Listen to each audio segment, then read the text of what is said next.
Assalamualaikum warahmatullahi wabarakatuh. Bagaimana kabarnya hari ini? Ustazah harap kalian semua baik saja ya. Pada pertemuan kali ini, kita akan membahas tentang pelajaran SPDP. Pada pembelajaran kali ini, Ustazah masih meneruskan materi bab yang kemarin ya, yaitu teknik menggambar sketsa. Pengertian sketsa. Sketsa merupakan gambar kasar, gambar yang bersifat sementara, baik di atas kertas maupun di atas kanvas, dengan tujuan untuk dikerjakan lebih lanjut sebagai lukisan. Jadi sketsa itu adalah gambar kasarnya. Kayak kalau kalian membuat kalimat itu kerangka kalimatnya dulu. Nah, sketsa itu adalah gambar-gambar kasarnya. Peralatan yang dipakai dalam membuat sketsa itu yang pertama adalah media gambar. Media gambar itu bisa berupa kertas, bisa juga berupa kanvas. Yang kedua adalah alat menggambar manual. Alat menggambar manual itu macam-macam. Yang pertama bisa pensil, bisa rapido, bisa ballpoint. Selanjutnya adalah alat menggambar digital. Contoh-contohnya seperti komputer. Nah, di dalam komputer itu ada macam-macam juga. Ada program computer aided design, digital pen, software design grafis, dan lain-lain. Dan yang terakhir adalah alat bantu menggambar seperti lightbox, scanner, meja gambar, mesin gambar, mistar segitiga, busur derajat, mal, ini mal ya, bukan mol ya, sablon, dan penghapus. Nah, itu merupakan alat-alat dalam membuat sketsa. Manfaat membuat gambar sketsa itu adalah yang pertama memberikan gambaran tema. Jadi ketika kalian membuat sketsa, itu kalian bisa melihat tema apa sih yang akan kalian gambar, tema apa sih yang akan disajikan. Nah, itu. Yang kedua adalah meminimalisasi kesalahan. Jadi sketsa dibuat itu kan menggunakan pensil. Jika terlihat misalnya abstrak, tidak simetris, ataupun yang lainnya kan masih bisa dihapus dan bisa diperbaiki. Jadi meminimalisasi kesalahan, meminimalkan kesalahan. Mempertajam pengamatan. Ini bukan pengamatan ya, maaf, pengamatan. Lanjutnya, meningkatkan kemampuan mengkoordinasi hasil pengamatan, dan yang terakhir adalah keterampilan tangan. Nah, ini merupakan manfaat-manfaat dalam membuat gambar sketsa. Aturan yang harus diperhatikan dalam membuat sketsa itu adalah yang pertama, membuat kerangka gambar itu bisa berupa garis-garis vertikal, horizontal, diagonal, ataupun lengkung secara tipis-tipis. Ingat, membuat kerangka gambar itu dikerjakan secara tipis-tipis, nggak langsung tebal ya, tipis-tipis dulu. Yang kedua, membuat garis kundirnya, misalnya melukis kerangka kotak atau kubus dalam keadaan tipis. Ini Ustazah contohkan misalnya kalian ingin membuat sebuah bangunan rumah misalnya. Itu kan garis sekundernya itu kan kalian membuat kotak-kotak dulu atau kubus. Terus nanti ditambah-tambah. Nah, itu kotak-kotak ataupun kubus itu merupakan contoh gambar sketsa.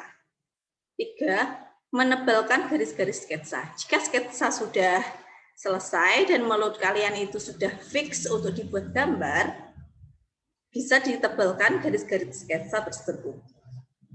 Ketebalan sesuai dengan karakter jenis yang diinginkan. Nah, karakter jenis yang diinginkan ini nanti kita bahas untuk slide selanjutnya.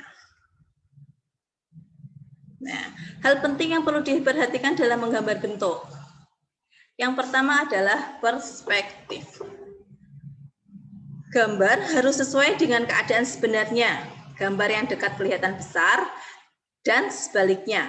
Gambar dengan hukum perspektif berarti menggambar dengan pandangan satu arah atau dua titik lenyap. Maksudnya adalah jika kalian membuat jalan raya misalnya, di bagian atas itu pasti sebuah titik yang semakin ke depan itu jalannya semakin melebar. Jadi modelnya seperti ini. Set, maju ke depan itu membentuk apa? Bentuk segitiga. Jadi yang jauh itu kelihatan jalan yang sempit dan semakin dekat itu membentuk jalan yang lebar. Itu adalah gambar perspektif. Hal penting lagi adalah proporsi. Proporsi dalam menggambar bentuk itu adalah keselarasan, keseimbangan, atau kesesuaian bentuk dengan ukuran suatu benda antara bagian yang satu dengan bagian yang lainnya. Contohnya, jika kalian membuat gedung dan mobil, apakah ukuran gedung dan mobil sama? Pasti tidak. Jadi ukuran gedung itu disesuaikan, ukuran mobil itu disesuaikan dengan gedung. Kalau gedungnya diibaratkan tingginya itu 50 cm, mobilnya bisa dibuat 15 cm. Jadi gambar gedung dan gambar mobil itu proporsinya atau bentuk gambarnya itu seimbang. Masa mobil sama gedung besarnya sama? Tidak kan? Nah, itu merupakan proporsi, yaitu keselarasan, keseimbangan, dan kesesuaian bentuk.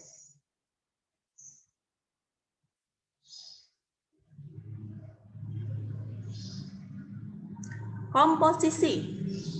Komposisi dalam menggambar bentuk dapat diartikan sebagai suatu susunan atau letak objek gambar. Penyatuan komposisi objek gambar akan lebih memperindah gambar dan lebih menampakkan maksud gambar itu tersebut. Gambar itu sendiri maksudnya. Komposisi yang baik adalah komposisi yang unsur gambarnya menyatu. Gambar. Komposisi itu isinya ya. Jadi misalnya gambarnya berisikan tentang kehidupan di laut. Masa cuma berisi laut dan ikan satu? Nah, itu komposisi yang tidak pas. Jadi ada laut misalnya, terus di permukaan air ada kapalnya, di dasar laut ada terumbu karang, ada ikan-ikan. Nah, komposisinya itu pas, jadi gambarnya itu kelihatan nyata dan menyatu. Itu komposisi. Gelap terang atau half tone. Benda yang terlihat oleh mata kita jika terkena cahaya. Bagian benda yang kena cahaya tampak terang dan bagian yang tidak kena cahaya tampak gelap. Jadi misalnya cahaya itu berasal dari depan, jadi gambar yang ada di depan itu warnanya lebih terang, sedangkan yang bagian belakang itu dibuat lebih gelap. Jadi ada gambar terang gelap itu maksudnya seperti itu, yang kena cahaya kelihatan terang, yang tidak terkena cahaya terlihat gelap. Dan yang terakhir adalah bayang-bayang. Peran bayang-bayang itu sangat menentukan untuk terciptanya kesan 3 dimensi. 3 dimensi itu adalah bentuk yang memiliki volume atau isi. Jadi dia itu punya panjang, punya lebar, dan punya tinggi. Itu benda yang 3 dimensi, yaitu benda bukan gambar ya. Contohnya aja langsung Ustadzah memberikan contoh itu adalah guci. Nah, guci itu adalah benda 3 dimensi karena memiliki panjang, punya lebar, punya tinggi, dan bisa diisi sesuatu. Nah, itu gambar 3 dimensi. Nah, bayang-bayang menentukan untuk terciptanya kesan 3 dimensi. Meski samar-samar, bayang-bayang harus ada karena akan memunculkan kesan bahwa gambar terlihat nyata. Nah, kalau ada bayang-bayang, walaupun sedikit, itu membuat kesan bahwa benda itu nyata, bukan hanya terdapat pada gambar ataupun terdapat pada sketsa. Sekian. Jika muncul tulisan seperti ini, menandakan bahwa pertemuan kita kali ini cukup sampai di sini saja. Ustazah harap kalian paham ya mengenai sedikit materi yang Ustazah berikan kali ini. Sekian dari Ustazah. Wabillahi taufiq wal hidayah. Wassalamualaikum warahmatullahi wabarakatuh.